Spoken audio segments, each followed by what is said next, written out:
आपको बता दें, सवालों से भागा है लैम्बोर्गिनी कार का ड्राइवर। लगातार सवाल पूछे जा रहे हैं। जिस तरह से मजदूर सो रहे थे, उनके ऊपर गाड़ी चढ़ा दी जाती है। देखिए, पछतावा है तुम्हें? क्या स्पीड थी गाड़ी की? भैया गाड़ी की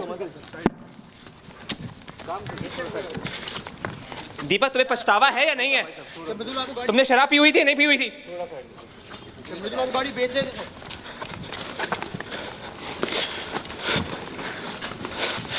तुमने उनको लेकर गए थे? नहीं, हॉस्पिटल लेकर गए थे? नहीं लेकर गए थे?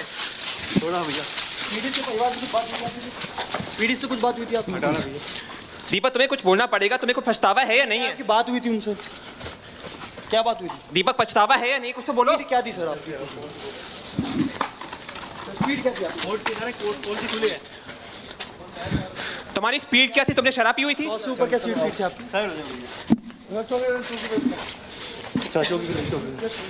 तुमने शराब पी हुई थी दीपक? दीपक, तुमने शराब पी हुई थी?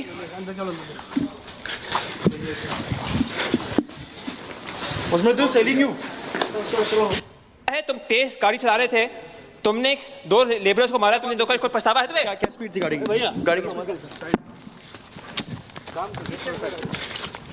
दीपक, तुम्हें पछतावा है या नहीं है? तुमने शराब पी हुई थी, नहीं पी हुई थी?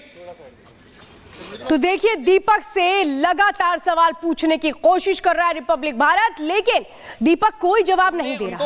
ये वही शख्स है, ये वही आरोपी है जिसने तेज रफ्तार गाड़ी से, लैम्बोर्गिनी से कैसे मजदूरों को कुचल दिया। मजदूरों का इलाज इस वक्त चल रहा है अस्पताल में, लेकिन सवाल तो यही है कि आप सवाल से क्यों भाग रहा है ये दीपक? आप कोई जवाब क्यों नहीं दे पा रहा है ये आरोपी? जिस वक्त ये गाड़ी चला रहा था, उस वक्त क्यों नहीं सोचा कि आगे कोई वहां पर लोग हैं?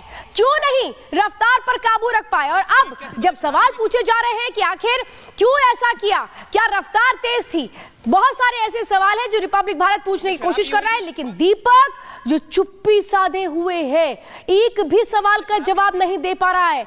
लैम्बोर्गिनी कार से जिस तरह से मजदूरों पर यह गाड़ी चला दी गई, और उसके बाद आरोपी जिसके चेहरे पर शिकन तक नहीं है, आरोपी जिसे पछतावा तक नहीं है, आरोपी से लगातार सवाल पूछे गए। रिपब्लिक भारत लगातार सवाल पूछ रहा है दीपक से कि आखिर गाड़ी की रफ्तार कितनी थी, आखिर जिस तरह से मजदूरों को रौंद दिया गया, इसको लेकर के सवाल पूछे जा रहे हैं। लेकिन दीपक जो अब डर रहा है, सवाल तो यही है कि आखिर जिस तरह से मजदूरों को कुचल दिया गया, क्या महंगी गाड़ी लेकर के सड़क पर कोई नियम नहीं होते हैं इन रईसजादों के लिए जो वहां पर मजदूर सो रहे थे, उन पर गाड़ी चढ़ा दी गई?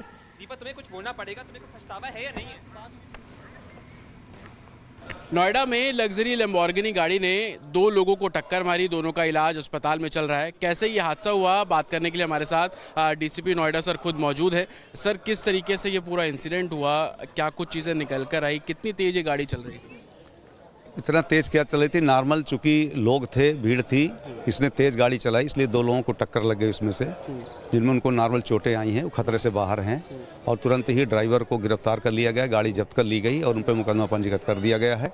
आगे की विधिक कार्रवाई हम कर रहे हैं। ये ड्राइवर कौन है सर? दीपक उसका नाम है, क्या खरीदने आया था या जिसकी गाड़ी है उसका ड्राइवर? अभी तक की चीज़ों में क्या निकला सर? उसका कहना था कि वो टेस्ट कर रहा था गाड़ी, और उसी दौरान उससे लापरवाही से ये गाड़ी तेज चल गई और उसका एक्सीडेंट हो गया। ये गाड़ी क्या है सर, किसी यूट्यूबर की है? क्योंकि काफ़ी सोशल मीडिया पे वीडियो है, मृदुल नाम का यूट्यूबर है, उसने इस गाड़ी के साथ काफ़ी वीडियोस बनाए हैं। तो अभी तक की इन्वेस्टिगेशन में क्या निकला कि उसी का ड्राइवर है या उसको बेच रहा था गाड़ी? इससे क्या फ़र्क पड़ता है, क्योंकि कानूनन जो व्यक्ति लापरवाही पूर्वक गाड़ी चलाता है उसके खिलाफ कार्रवाई होती है। वो गिरफ्तार हो गया है, मुकदमा पंजीकृत है और आगे हम कार्रवाई कर रहे हैं। दोनों ठीक हैं सर जो घायल हुए? हाँ, बिल्कुल ठीक हैं, वो दोनों खतरे से बाहर हैं। तो डीसीपी सर है जो साफ तौर पर बता रहे हैं कि किस तरीके से ये एक्सीडेंट जो है वो हुआ है। दोनों की हालत अभी स्थिर है और इस पूरे मामले में जो जांच है वो की जा रही है। विजय संजीव के साथ जतिन शर्मा, रिपब्लिक भारत, नोएडा।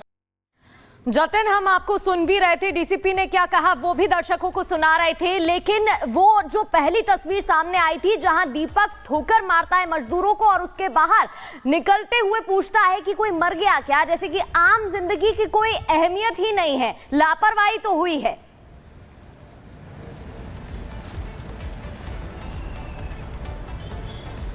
बिल्कुल, देखिए लापरवाही है और उससे बड़ी बात यह है कि क्यों आखिरकार पुलिस इतना कुछ डिले कर रही है। डिले इसलिए मैं बोल रहा हूं क्योंकि पहले एफआईआर में दीपक का नाम नोएडा पुलिस द्वारा नहीं दिया गया और मेरे पीछे आप जो गाड़ी देख रहे हैं उस गाड़ी की नंबर प्लेट को यानी कि उसकी आइडेंटिटी किसके नाम पर रजिस्टर्ड है वो सब छुपाने की कोशिश की गई। और दूसरी सबसे बड़ी बात देखिए, ये नंबर यहाँ पर लिखा हुआ था, लेकिन भारत में जो भी गाड़ी चलती है हाइड्रोलिक नंबर प्लेट होती है, तो इस गाड़ी में वैसी कोई नंबर प्लेट क्यों नहीं थी, ये सबसे बड़ा सवाल है। और इसी को देखते हुए पुलिस की कार्यप्रणाली पर और पुलिस के इन्वेस्टिगेशन पर कई सवाल खड़े हो रहे हैं। दूसरी सबसे बड़ी बात, गाड़ी पूरे तरीके से डैमेज हो जाती है। दीपक को उसी ऑन द स्पॉट जगह से गिरफ्तार किया गया। गाड़ी से निकलते हुए वो पूछ रहा है कि कोई मर गया क्या, वो कितना संवेदनशील है वो आप उसकी बातों से अंदाजा लगा सकते हैं। लेकिन उसके बावजूद जब एफआईआर रात को दर्ज की जाती है तो अज्ञात का नाम लिख दिया जाता है, उसमें दीपक का नामजद एफआईआर दर्ज नहीं की गई। हालांकि सुबह से जब हमने इस खबर को चलाना शुरू किया तब जाकर नोएडा पुलिस ने इस पूरे मामले में एफआईआर में संशोधन किया और दीपक का जो नाम है वो लिख दिया। लेकिन गाड़ी की तस्वीर आप देखिए,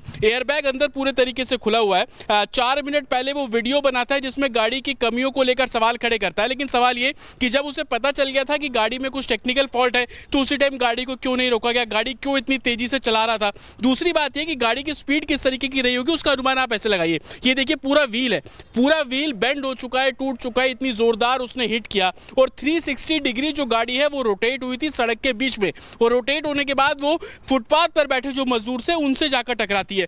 ये जो पूरा हिस्सा आप देख रहे हैं पूरे तरीके से डैमेज है। लैम्बोर्गिनी का जो लोगो है वो यहाँ पर लगा हुआ है, कांच आप देखेंगे पूरे तरीके से टूटा हुआ, साइड मिरर टूटा हुआ है, आगे का जो फेंडर है वो पूरे तरीके से बेंड है। तो ये अपने आप में तमाम ऐसे सबूत है जो बयां कर रहे हैं कि गाड़ी की स्पीड कितनी तेज रही होगी कि वो डिसबैलेंस होती है, डिसबैलेंस होने के बाद फुटपाथ पर टकराती है और फुटपाथ पे जो मजदूर लेबर बैठी हुई थी उनको टक्कर मारती है। टक्कर इतनी जोरदार होती है कि कई फीट ऊपर उड़कर जो मजदूर है वो सीवर की तरफ जाकर गिरता है, जो छोटा सा नाला गया था उसमें जाकर गिरता है। और आज सुबह जब हम मौके पर पहुंचे तो हमने देखा कि उस नाले के अंदर उन मजदूरों के हेलमेट तक रखे हुए थे। ये जो गाड़ी का एक तरीके से हिस्सा है, इसका जो टूटी हुई शीट थी वो अभी भी सड़क पर मौजूद थे। तो ये तमाम तस्वीरें मैं आपको लगातार इस पूरी गाड़ी की दिखा रहा हूं कि किस तरीके से इस लग्जरी गाड़ी जो कि तेज रफ्तार चल रही थी और उसके बाद इसने मजदूरों को टक्कर मारी और उसके बाद से ही तमाम ऐसी जो बातें हैं वो निकलकर सामने है। हालांकि अब कोर्ट में पेश किया गया है, कोर्ट पे पेश होने के बाद तमाम जो कस्टडी ली जाती है या एक तरीके से उनको भेजा जाता है जमानत पर, ये तमाम चीजें थोड़ी देर में क्लियर हो जाएंगी।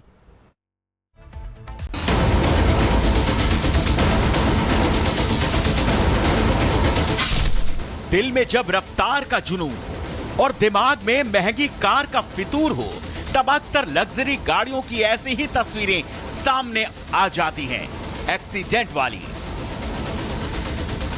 नोएडा में रफ्तार के नशे में पहले इस गाड़ी ने मजदूरों को कुचला, इसके बाद बेशर्मों की तरह जो कहा गया उसने हर किसी को सन्न कर दिया। कोई मर गया इधर। बहुत तेजी से ये गाड़ी जो है वो चल रही थी ऐसा बताया जा रहा है और जिन 2 मजदूरों को टक्कर मारी वो काफी ऊपर उछले और पास के नाले में जाकर गिरे हैं। इस गाड़ी का जब आप नंबर देखेंगे तो आप ये देखेंगे उसको पूरे तरीके से ढका गया है, क्योंकि ये जो गाड़ी है ये फेमस यूट्यूबर मृदुल की बताई जा रही है। और ये भी जानकारी मिल रही है कि मृदुल ने इस गाड़ी को बेचने के लिए जो ट्रायल बेसिस पर दीपक को दी थी चलाने के लिए, ताकि गाड़ी की परफॉर्मेंस किस तरीके की है वो दीपक चेक कर सके। तो दूसरी तरफ मैं आपको तस्वीरें दिखाऊं कि जिस जगह से गाड़ी ने हिट किया वो भी पूरे तरीके से डैमेज है। आप ये देखिए कि गाड़ी का जो पूरा राइट साइड है यानी कि जिस जगह पे ड्राइवर बैठता है वो जगह पूरे तरीके से डैमेज है और संभवतः यही वो पोर्शन है जो कि हिट किया गया है। और आप देखेंगे बेहद लग्जरी ये गाड़ी है। हादसे के चश्मदीद का कहना है कि जब यह हादसा हुआ तब रफ्तार 100 किलोमीटर प्रति घंटे से भी तेज थी और उसके बाद अनकंट्रोल होकर वो डिवाइडर से जा टकराई।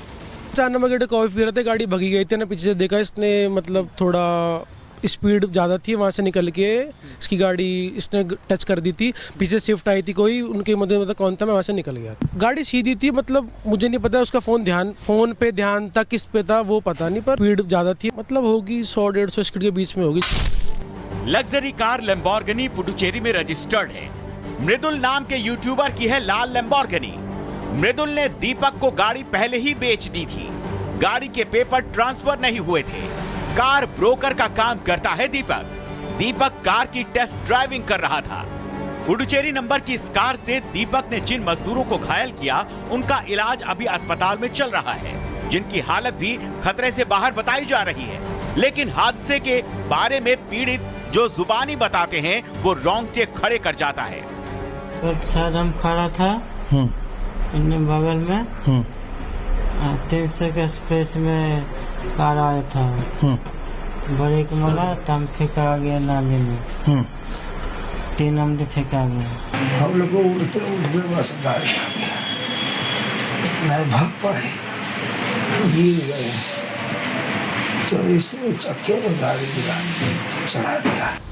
नोएडा में जब मजदूरों पर रफ्तार का कहर टूटा तब कार दीपक चला रहा था।